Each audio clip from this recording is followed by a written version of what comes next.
প্রতি মুহূর্তে বদলে যাচ্ছে মধ্যপ্রাচ্যের পরিস্থিতি।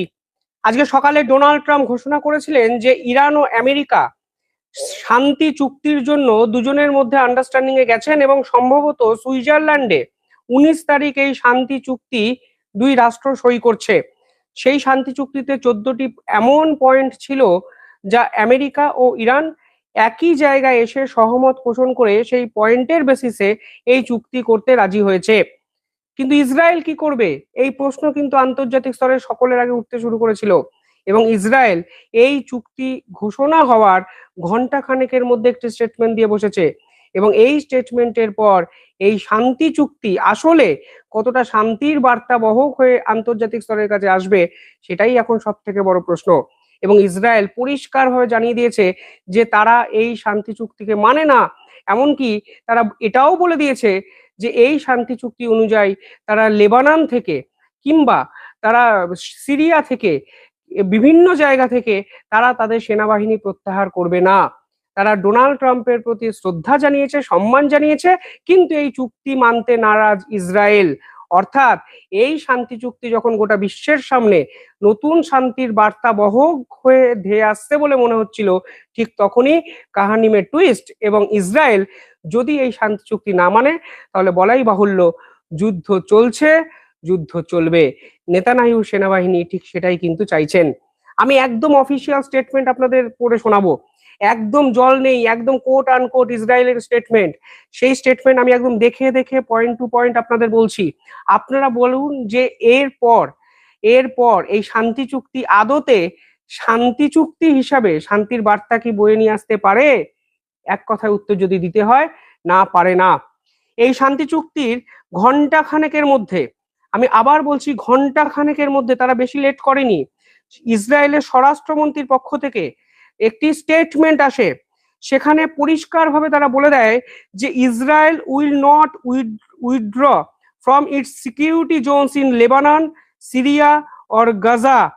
পরিষ্কার বলে দিচ্ছে যে ইরান যে দাবিটি বারবার করেছে আমেরিকার কাছে যে এই শান্তি চুক্তি তখনই তারা সই করবে যদি লেবাননের উপর আক্রমণ ইসরায়েল বন্ধ করে, যদি গাজা থেকে ইসরায়েলের সেনাবাহিনী প্রত্যাহার করা হয়।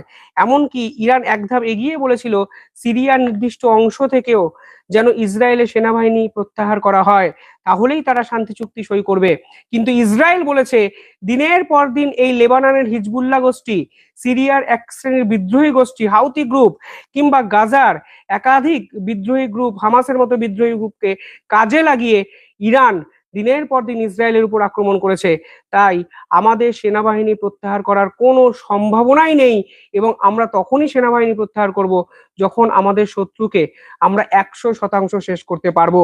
অর্থাৎ ডোনাল্ড ট্রাম্পের 14 দফার যে মেমোরেন্ডাম ছিল সেখানে লেখা ছিল যে ইসরায়েল এই নির্দিষ্ট রাষ্ট্রগুলোর কোন গোষ্ঠীর উপর আক্রমণ করবে না, তাহলেই ইরান শান্তি চুক্তিতে সই করতে পারে।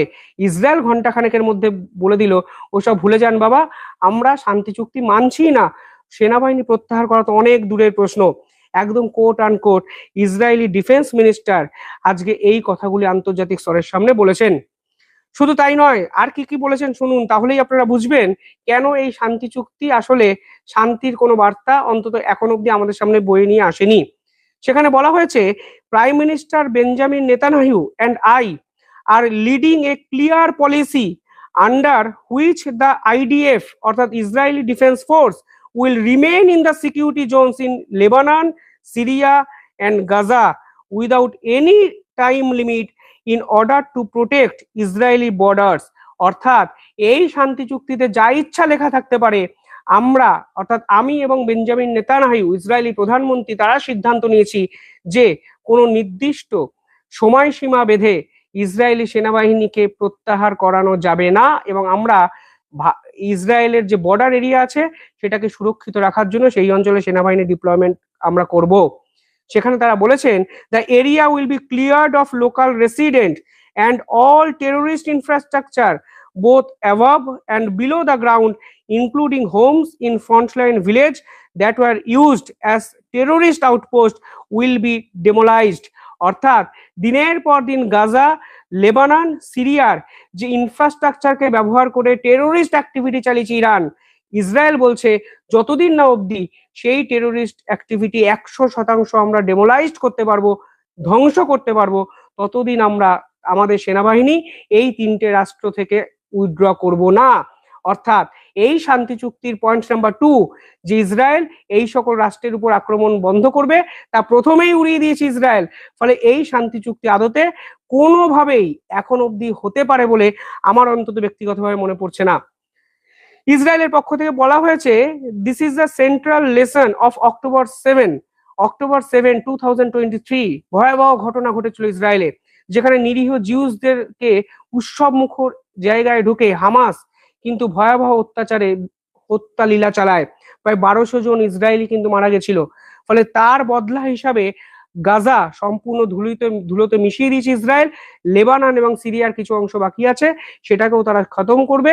তাই ইসরায়েলের পক্ষ থেকে আজকে পরিষ্কার বলা হয়েছে, অর্থাৎ পরিষ্কার বলা হচ্ছে যে এক্সিস্টিং সমস্ত প্রেসার থাকা সত্ত্বেও আমরা আমাদের সেনাবাহিনীকে কোনো অবস্থাতেই উইথড্র করব না। এবং নেতানিয়াহু এবং আমাদের ইসরায়েল সরকার এই সিদ্ধান্তে উপনীত হয়েছে।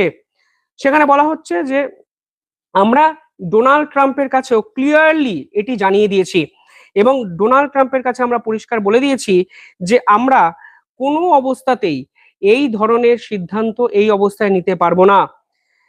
একাধিক আরো অনেক কথাবার্তা বলা হয়েছে, কিন্তু ইম্পর্টেন্ট বিষয় হলো তারা একটা লাইনও লিখেছে। সেখানে তারা বলেছে যে আমেরিকার সেক্রেটারি অফ ডিফেন্স পিট হেগেসের সঙ্গে কালকে তারা ফোনে কথোপকথন করেন, এবং তারা আমেরিকার সেক্রেটারি অফ ডিফেন্সকেও তাদের এই ঘোষিত নীতি পরিষ্কারভাবে জানিয়ে দিয়েছে। অর্থাৎ তারা তাদের সেনা প্রত্যাহার গাজা লেবানন থেকে করবে না। তা সত্ত্বেও কিভাবে আমেরিকা এই চুক্তি করতে রাজি হয়ে গেল, সেটাই কিন্তু সব থেকে বড় প্রশ্ন। সেখানে আবার ডোনাল্ড ট্রাম্পকে সম্মান জানিয়ে ইসরায়েল লিখছে যে আমরা আমেরিকার প্রেসিডেন্ট ডোনাল্ড ট্রাম্পের কাছে কৃতজ্ঞ, কিন্তু ট্রাম্পের এই এগ্রিমেন্ট আমাদেরকে অন্ধ করে রাখতে পারবে না। সেখানে বলা হচ্ছে যে Israel is not a subject to the United state. আমেরিকার কাছে বা আমেরিকা কি করবে তাতে ইসরায়েলের কিছু যায় আসে না। We are an independent and sovereign nation. আমরা হলাম স্বাধীন এক রাষ্ট্র, আমাদের সার্বভৌমত্ব আছে, সার্বভৌম এক রাষ্ট্র। ফলে আমেরিকা চুক্তি করে দিয়েছে বলে সেই চুক্তি আমাদের মানতে হবে, সেইটা ইসরায়েল বিশ্বাস করছে না। Every time we succumbed to international pressure at the expense of Israeli security. আমরা প্রতিবার কম্প্রোমাইজ করি এবং ইসরায়েলের সেনাবাহিনীর এই রক্তের বদলে আমাদের সবকিছু মেনে নিতে হয়, তবে আর মেনে নেওয়া যাবে না। এবং ইম্পর্টেন্ট বিষয় হলো ইসরায়েল পরিষ্কারভাবে বলছেন we are not a banana country. অর্থাৎ আমাদেরকে ইচ্ছা মতো কলার খোসার মতো ছাড়িয়ে আপনি খাবেন, কাজ ফোড়ালে ছুঁড়ে ফেলে দেবেন, সেই জিনিস ভাই হতে পারে না। অর্থাৎ ডোনাল্ড ট্রাম্পকে হুঁশিয়ারি দিয়ে ইসরায়েল বলে দিয়েছে যে আপনি আপনার দরকারে এই শান্তি চুক্তি করেছেন, আপনি আমাদের সঙ্গে কথাবার্তা বলেননি। আপনাদের ডিফেন্সের সেক্রেটারির সঙ্গে আমরা পরিষ্কারভাবে কথা বলে দিয়েছিলাম আমরা কোনো অবস্থাতেই কোথাও থেকে আমাদের সেনা প্রত্যাহার করব না। এরপরেও এই শান্তি চুক্তি ইসরায়েলের সঙ্গে আপনি কেন, মানে ইরানের সঙ্গে কেন করলেন, সেই প্রশ্ন কিন্তু আমরা আজকে তুলছি। পাশাপাশি একাধিক কথাবার্তা তারা বলেছেন। সেখানে তারা বলেছেন যে এই ধরনের সিদ্ধান্ত এটা আসলে আমাদের দেশের সার্বভৌমত্ব এবং স্বাধীনতার বিরুদ্ধে যায়। এখানে পরিষ্কারভাবে বলছেন যে we must make it clear every launch of A drone UAV of missile toward Israel from Lebanon will lead to an Israeli strike in the Hiya। অর্থাৎ লেবানন যত বেশি করে আমাদের উপর ড্রোন অ্যাটাক করবে, যত বেশি করে আমাদের মিসাইল অ্যাটাক করবে, ইসরায়েলের সেনাবাহিনী তত জোরে লেবাননকে ধ্বংসর জায়গায় কিন্তু নিয়ে চলে যাবে। এবং লম্বা একটি স্টেটমেন্ট যা গোটা বিশ্বকে, বিশ্বাস করুন, এই মুহূর্তে সব থেকে বেশি চমকে দিয়েছে, যে ইসরায়েল ডোনাল্ড ট্রাম্পকে হুঁশিয়ারি দিয়ে বলে দিল যে ভাই আমরা আপনাদের হাতের পুতুল নই, আমরা ব্যানানা কান্ট্রি নই, আমরা কলার খোসার মতো, আপনি আমাদের ব্যবহার করবেন তারপর কলার খোসা যেমন ছুঁড়ে ফেলে দেবেন, এই জিনিস কিন্তু হতে পারে না। আমরা আপনার হেড অফ সিকিউরিটিকে জানিয়েছিলাম আমরা আমাদের ইসরায়েলি সেনাবাহিনী কোথাও থেকে প্রত্যাহার করব না, বিট গাজা বিট লেবানন। তা সত্ত্বেও আপনি ইরানের এই দাবিকে কিভাবে মেনে নিলেন, এবং এই দাবি আপনি সই করতে পারেন, কিন্তু এই শান্তি চুক্তি ইসরায়েল আপাতত মানছে না। ফলে এবার শান্তি চুক্তি কি হবে? 19 তারিখ ডেডলাইন, সুইজারল্যান্ডে হাই ভোল্টেজ কনভেনশন, সেখানে নাকি শান্তি চুক্তি হতে চলেছে। কিন্তু বিশ্বাস করুন, এখনো অবধি যে শান্তি চুক্তি নিয়ে গোটা বিশ্বের বিভিন্ন বিশেষজ্ঞরা বিভিন্ন কথাবার্তা বলে দিয়েছেন, সেই শান্তি চুক্তি ইসরায়েলই মানছে না। ফলে যদি সেই দুটো পার্টি একত্রে না এসে শান্তি চুক্তির সমস্ত কথাকে সমর্থন না করে, তাহলে যুদ্ধ কি থামা সম্ভব? যেখানে ইসরায়েল পরিষ্কার বলে দিয়েছে, আমাদের উপর আক্রমণ যারা করেছে তাদেরকে মাটিতে যতক্ষণ না মেশাতে পারছি ততক্ষণ আমাদের এই আন্দোলন চলবে, আমাদের লড়াই চলবে। ফলে সেখানে শান্তি কোথায়? কোনো অবস্থাতেই শান্তি, কোনো বার্তা অন্তত আজকে ডোনাল্ড ট্রাম্পের এই ঘোষণা কিন্তু নিয়ে আসেনি। পাশাপাশি নরেন্দ্র মোদীর পক্ষ থেকেও আজকে একটি টুইট করা হয়েছে এই শান্তি চুক্তির পর। ভারত যথারীতি অত্যন্ত বুদ্ধিমত্তার সঙ্গে ব্যালেন্স ডিপ্লোমেসি এখানে ইমপ্লিমেন্ট করেছে এবং ভারত পরিষ্কার বুঝিয়ে দিয়েছে ভারত কোনো অবস্থাতেই যুদ্ধ এই অবস্থায় চায়নি। সেখানে নরেন্দ্র মোদী পরিষ্কারভাবে বলেছেন, এই শান্তি চুক্তি এই অঞ্চলে শান্তি ফেরাতে সাহায্য করবে। এমনকি এখানে পরিষ্কারভাবে বলা হয়েছে যে স্ট্রেট অফ হরমুজকে রিওপেন করতে সাহায্য করবে এই শান্তি চুক্তি, এবং সুইজারল্যান্ডের 19 তারিখে যে শান্তি চুক্তি হবে তার জন্য ভারতও কিন্তু যথেষ্ট আশাবাদী যে গোটা বিশ্বের ডিসরাপশন এবার থামবে, শান্তি প্রতিষ্ঠা হবে। এবং আলটিমেটলি ভারতের প্রধানমন্ত্রী পরিষ্কার বলছেন যে যেভাবে অর্থনৈতিক ডিস্টারবেন্স তৈরি হয়েছিল, সেই অর্থনৈতিক ডিস্টারবেন্স এবার মুক্তি পেতে চলেছে এবং গোটা বিশ্ব অর্থনৈতিকভাবে লাভবান হবে, কারণ স্ট্রেট অফ হরমুজও কিন্তু খুলে যেতে চলেছে। কিন্তু এই পার্টিকুলার টুইট এবং তারপরে ইসরায়েলের প্রধানমন্ত্রীর পরিষ্কার ঘোষণা করে দেওয়া যে আমরা ভাই যুদ্ধ বন্ধ করছি না, ইরানের কোনো শর্ত আমরা মানছি না, ডোনাল্ড ট্রাম্প দয়া করে আমাদের সঙ্গে খেলা খেলার চেষ্টা করবেন না। আমরা কালকেই আপনাদের বলে দিয়েছিলাম আমরা আমাদের সেনাবাহিনী উইথড্র করব না, লেবানন থেকেও করব না, গাজা থেকেও করব না। উল্টে 7ই অক্টোবর 2023-এ যেভাবে নিরীহ জিউসদের হত্যা করা হয়েছে হামাসের পক্ষ থেকে, যতদিন না অবধি তাদের সেই ইনফ্রাস্ট্রাকচারকে আমরা ধ্বংস করছি ততদিন আমাদের এই যুদ্ধ চলবে। এবং ইরানকেও পরিষ্কার বলে দেওয়া হয়েছে যে তোমরা তোমাদের প্রয়োজনে দিনের পর দিন হামাসকে উইপেনাইজড করেছো, অস্ত্র দিয়েছো, অর্থ দিয়েছো, তোমরা তোমাদের প্রয়োজনে লেবাননের হিজবুল্লাহ গ্রুপকে বাঁচিয়ে রেখেছো আমাদের উপর আক্রমণ করার জন্য, তোমরা তোমাদের প্রয়োজনে হাইতি গ্রুপকে বাঁচিয়ে রেখেছিলে আমাদের বর্ডার এরিয়াতে ডিস্টারবেন্স ক্রিয়েট করার জন্য। আজ আমরা সগর্বে বলছি, গোটা বিশ্বের সামনে বলছি, যতদিন না অবধি সেই তিনটে গোষ্ঠীকে আমরা ধুলোতে মিশিয়ে দিচ্ছি ততদিন আমরা কোনো শান্তি চুক্তি চাইছি না। তাই দম আছে বস, ইসরায়েলের দম আছে। যাই বলুন না তাই বলুন, আজকে ইসরায়েল আমেরিকাকেও হুঁশিয়ারি দিয়ে বলে দিয়েছে দয়া করে আমাদেরকে আপনাদের এই শান্তি চুক্তির মাঝখানে আনবেন না। এই দম সাম্প্রতিক সময় কোনো রাষ্ট্র দেখাতে পেরেছে কি? আমার মনে হয় পারেনি। কোনো অবস্থাতেই আমি বিশ্বাসই করছি না ইসরায়েলের থেকে এই দাপট এই মুহূর্তে বিশ্বের অন্য কোনো রাষ্ট্র দেখাতে পেরেছে বলে।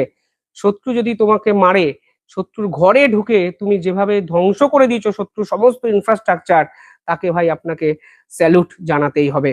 যাই হোক, আপনারা কিভাবে দেখছেন পুরো বিষয়টি কমেন্টে জানাবেন।